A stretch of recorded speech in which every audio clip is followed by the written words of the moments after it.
반갑습니다. 모든 낙찰자들이 행복한 1% 기부에 동참하기를 희망하는 경매 채널 김도윤입니다. 자, 수업 시작하면서 바로 말씀드리겠습니다.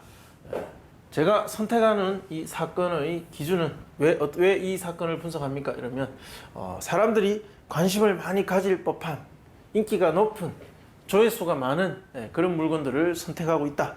자, 그거 이해하시기 바라고 좀 구체적으로 이런 사건도 분석해 주세요. 궁금합니다 하면 사건 번호를 남기고 댓글에 질문해 주시면 제가 답변해 드리고 이렇게 영상 촬영해서 답변하기가 굉장히 수월합니다.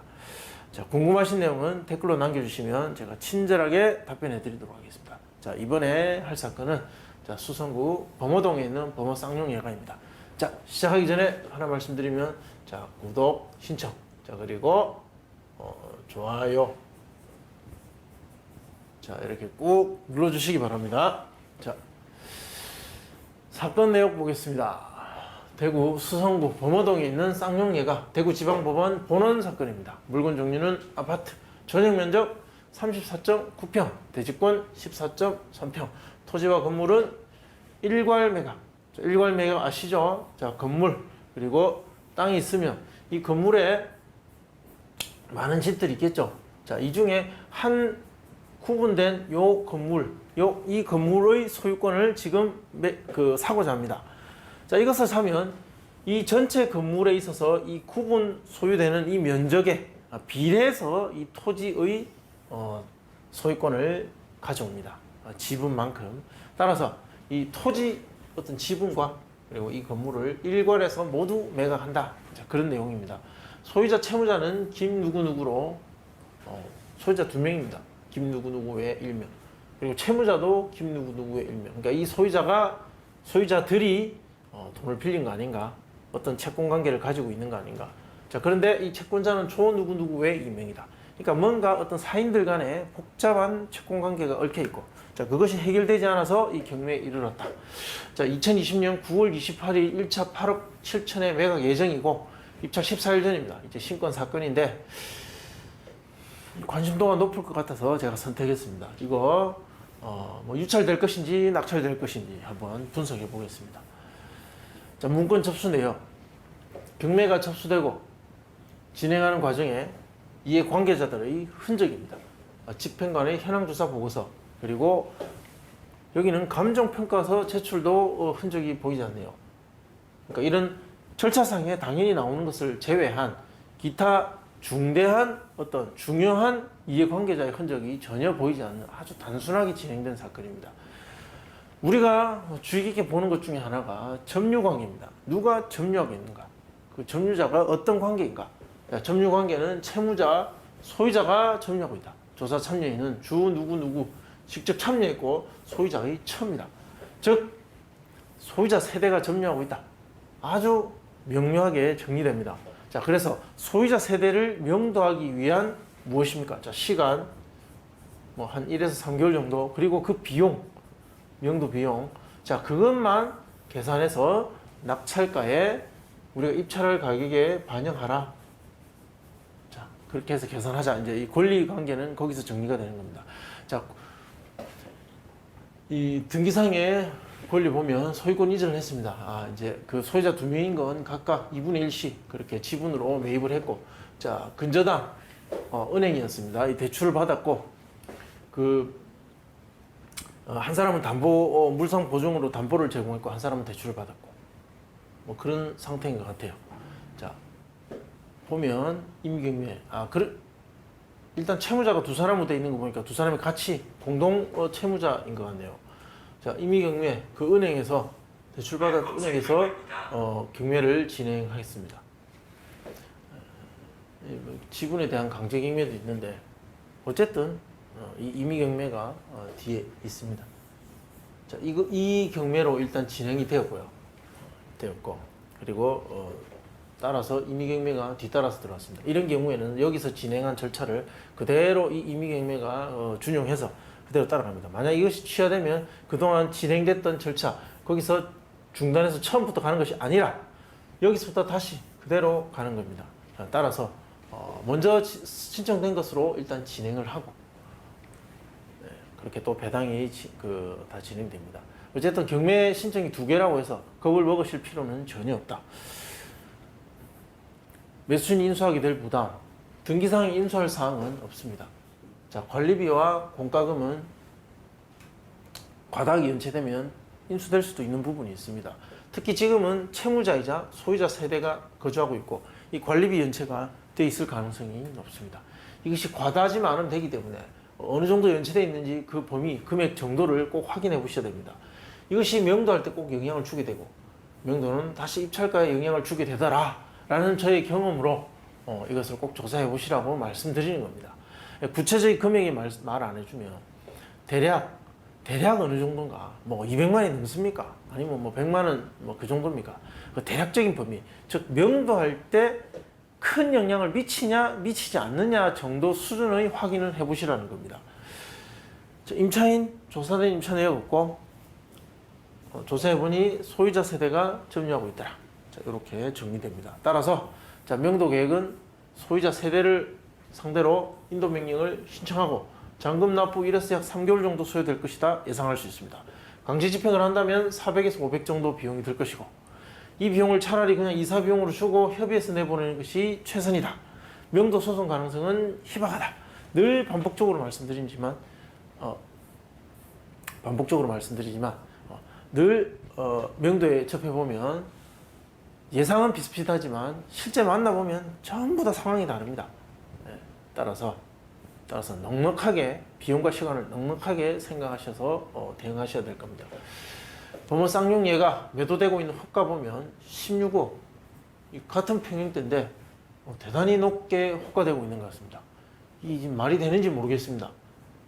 아, 죄송합니다. 이 평형대가 다르네요. 우리 경매 물건은 이거죠. 159. 아, 죄송합니다. 이 115가 이겁니다. 8억. 이 지금 다양한 평수가 그대로 지금 다 노출돼 있어서 그렇습니다.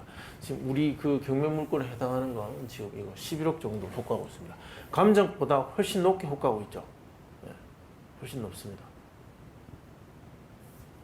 지금 보면 죄송합니다. 우리가 2층입니다. 2층. 저층이기 때문에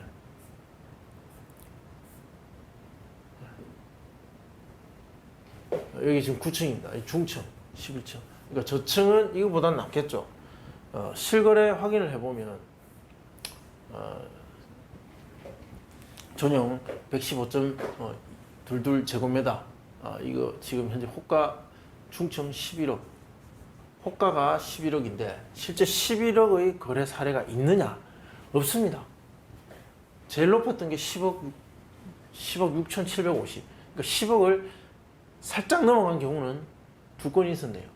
대부분은 10억 이하의 9억 후반대에서 거래가 많이 됐습니다. 9억 8천, 9억 6천, 9억 9천, 9억 3천.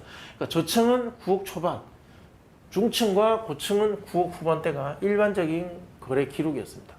최근에 와서 10억 2개를 볼 수 있습니다.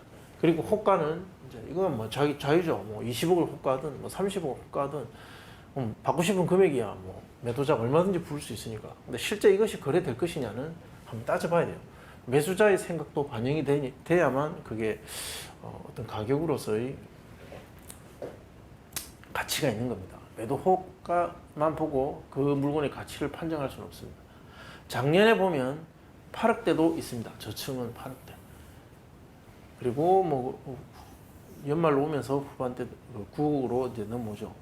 즉 8억대와 9억대가 다 보입니다. 그리고 2020년에 와서는 거의 이제 9억대로 올랐었고 약간 상승했다고 볼 수 있겠네요. 감정은 8억 7천. 2019년의 감정은 8억 7천. 그때는 뭐 8억대가 있었으니까. 지금은 뭐 이거 아닌 것 같아요. 정말 낮아도 저층 9억 그리고 9억 5천. 이 5천만 원 사이 정도는 충분히 기록할 수 있는 물건이다.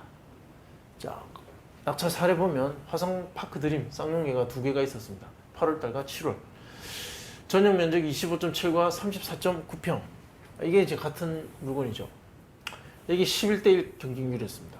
화성파크 드림을 1대1 1차에 들어갔다는 거죠. 약간의 상승은 있었을 것이다. 보면 감정가 6억 8,500일 때 거래 가능한 금액이 7억 5천이었다.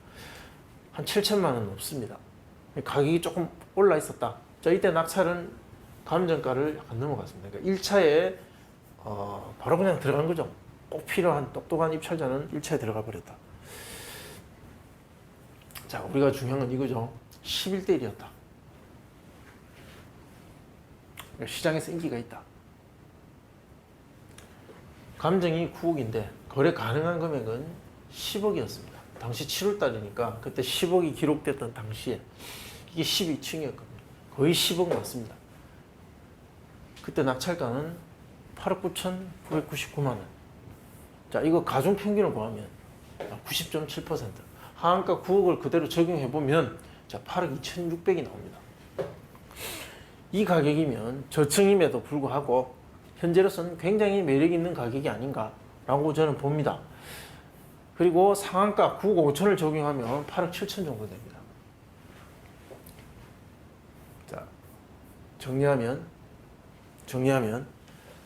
지금 부동산에 가서 바로 살 수 있는 금액, 자, 그게 최소한 9억은 줘야 된다. 그리고 뭐 9억 한 3천이나 5천, 자, 이 정도 금액 사이는 충분히 갈 것이라고 봅니다. 이 구간의 매매 가격가 거래될 가능성이 높다. 그렇다면 이것이 경매에 나와서 명도한테 들어가는 시간과 비용, 기타 여러 가지 부담을 감안하고 경매로서 매수할 때 예상되는 경쟁자들, 시장 수요자들이 받아들일 수 있는 금액의 그 구간 예측이 어디냐, 자, 이렇게 본다는 것입니다. 8억 2,700과 8억 7,200 정도, 거의 한 5천 정도의 어떤 그 구간이 있습니다. 구간이 굉장히 크죠. 이 금액대가 있다 보니까 이 좀 더 좁히자면 한 8억 한 3천에서 8억 한 5천 정도, 이 구간이 아닐까. 좀 더 좁히자면. 근데 낙찰 받고 싶으면 당연히 이 금액을 보셔야 됩니다. 이거 낙찰 가능성은 이게 가장 높습니다. 당연하죠. 높은 것이 1등 하니까. 자, 이 가격을 주시하시고, 그리고 좀 더 보수적으로 좀 더 낮게 안정적으로 그냥 떨어져도 받아들일 수 있는 분들은 뭐 이 정도 금액 예상하시면 되겠죠. 자, 궁금하신 내용은 댓글로 남겨주시면 또 추가적으로 제가 답변해드리고, 또 새로운 사건이거나 분석이 필요하면 또 이렇게 영상 촬영으로 답변해드리도록 하겠습니다. 자, 좋아요, 구독 신청 부탁드립니다. 감사합니다.